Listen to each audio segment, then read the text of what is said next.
Hello students. So today let us continue with the chapter further, diversity. In the last two classes we learned about India, जहाँ पे लोग अलग अलग religion, अलग अलग economical status, अलग अलग जेंडर से बिलोंग करते हैं, but they still all live together. They live in diversity. अलग अलग है फिर भी एक साथ रहते हैं. डाइवर्सिटी को हम कैसे एक्सप्लेन कर सकते हैं? जैसे अगर बात करें, आप अपनी सोसाइटी की बात ले लो तो वहाँ पे कितने सारे अलग अलग समाज के लोग आपको देखने को मिलेंगे, but they all stay together.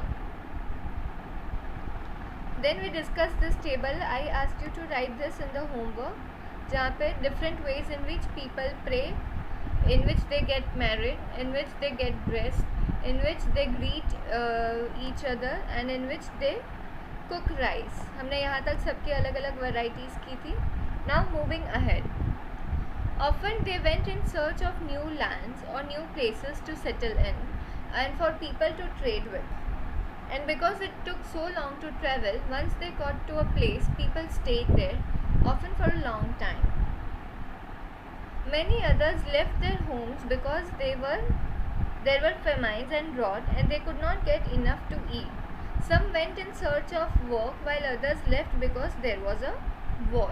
हमने देखा लास्ट क्लास में, लास्ट पैराग्राफ में, कि 200 साल पहले जब ट्रेन, एरोप्लेन, बस या कार नहीं था, तब लोग शिप्स में या हॉर्सेस पे, कैमल्स पे या चल के एक जगह से दूसरी जगह ट्रैवल करते थे. वो ट्रैवल करते थे नई जगह ढूंढने के लिए, नए प्लेसेस पे सेटल होने के लिए या नए लोगों से ट्रेड करने के लिए. और काफ़ी बार उनको ट्रैवलिंग में ज़्यादा लंबा टाइम लग जाता था, इसीलिए वो वहीं पे रुक जाते थे. एंड काफ़ी बार लॉन्ग टाइम के लिए भी वहीं रुकते थे. कुछ लोग अपना घर छोड़ते थे क्योंकि वो जहाँ पे रहते थे वहाँ पे फेमाइन्स एंड ड्रॉट बहुत ज़्यादा होते थे, और वहाँ पे फेमाइन्स एंड ड्रॉट में जल्दी खाने को नहीं मिलता है, तो खाने की तलाश में वो लोग एक जगह से दूसरी जगह जाते थे. या तो कोई लोग काम ढूंढने के लिए एक जगह से दूसरी जगह जाते थे, या तो कोई अगर यहाँ पे वॉर हो रही है तो वो छोड़ के दूसरी जगह पे चले जाएंगे. Sometimes as they began to make their homes in new places, people began to change a little, and at other times they managed to do the things in the old ways.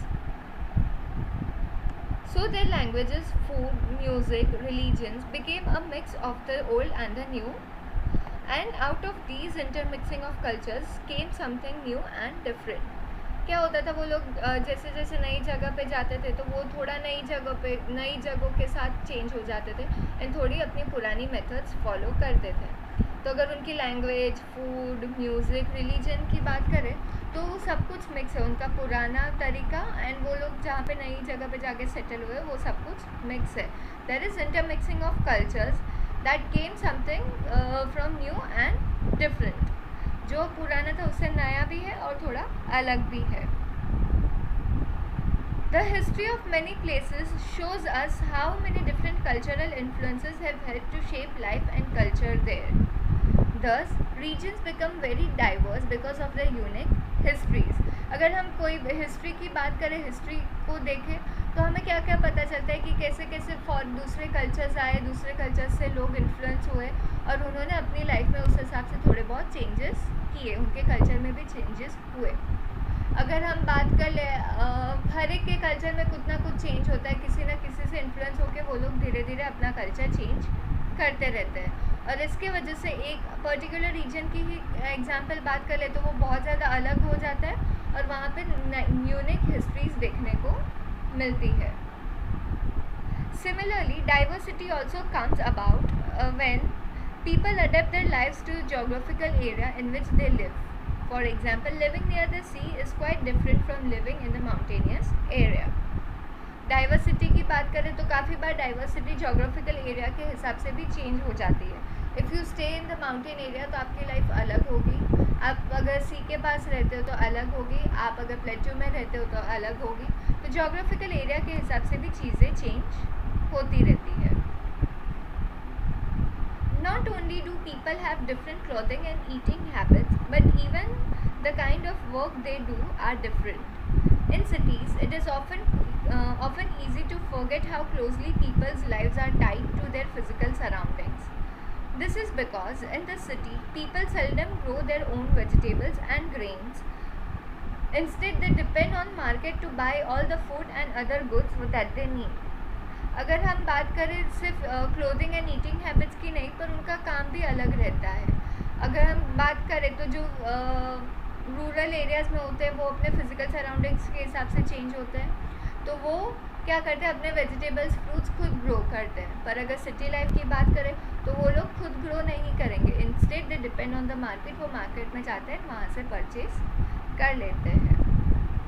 So let us try to example what we say that historical and geographical factors influence diversity of a region. यहाँ पे उन लोगों ने example दिया है कि कैसे historical और जोग्राफिकल फैक्टर्स हमारी डाइवर्सिटी को अफेक्ट करता है. दो डिफरेंट रीजन्स के बारे में बात की है. Kerala that is in south and Ladakh that is in north. आप इंडिया का मैप निकालो, एटलास में देखो केरला और लद्दाख कहाँ पे आए हैं. Then you have to list down the 3 different ways of geographical location. Food people eat. Kerala में generally rice is the staple food, rice and fish. Kashmir में, लद्दाख में they prefer to eat. That is what you have to find. Clothes they wear and the work they do. This is your homework. I will check in the next class. So they have given the examples of mountainous region of Ladakh. ये उन्होंने image दी हुई है कैसी. It's a barren land, बंजर ज़मीन है. Going to the example, Ladakh is the desert in the mountains in east of Jammu and Kashmir. Very little agriculture is possible here since this region does not receive any rain and is covered in snow for a large part of the year. There are very few trees that can grow in the region. For drinking water, people depend on melting snow during the summer months. People here keep sheep and goats. The goats in this region are special because they produce pashmina wool. This wool is prized and pashmina shawls cost a lot of money. The people in Ladakh carefully collect the wool of the goats and sell this to traders from Kashmir. Pashmina shawls are chiefly woven in Kashmir. The people eat meat and milk products like cheese and butter. Each family owns some goats, cows and zoos, that is yak cows. Being a desert did not mean that Ladakh did not attract its share of traders. It was considered a good trade route as it had many passes through which caravans traveled to what is today called Tibet. These caravans carried textile and spices, raw silk and carpets. Ladakh की बात करें तो एक पूरा desert है जो mountainous region पे आया हुआ है of Jammu and Kashmir.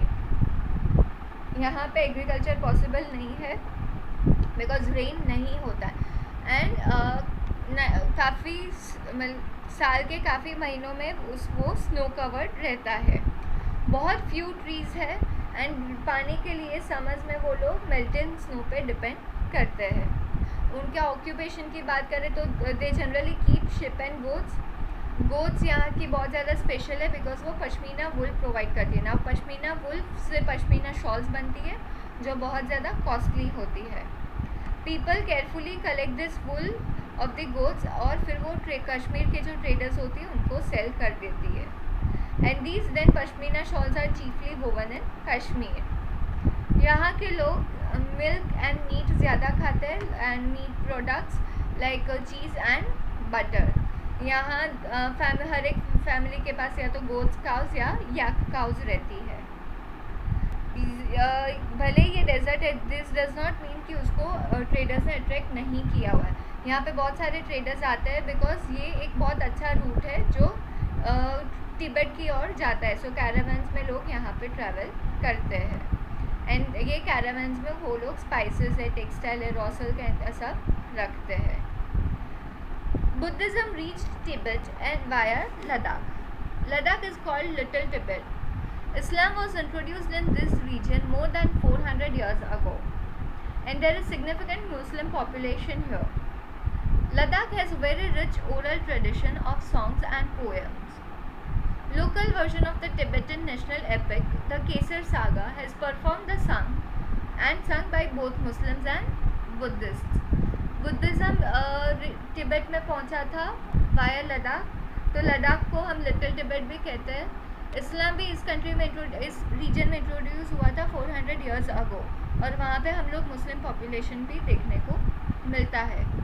Ladakh has a very rich oral tradition of songs and poems. Ladakh में बहुत ये ट्रेडिशन है of oral songs and poems, generation to generation pass on होती है। एंड जो तिब्बतियन का लोकल नेशनल एपिक है उनका, जो केसर सागा कहलाता है, वो लद्दाख में संग करते हैं, both bye Muslims and Buddhist. दोनों कम्युनिटी के लोग ये यहाँ पे सॉन्ग सिंग करते हैं। Here we studied about Ladakh. We'll continue about Kerala in the next class.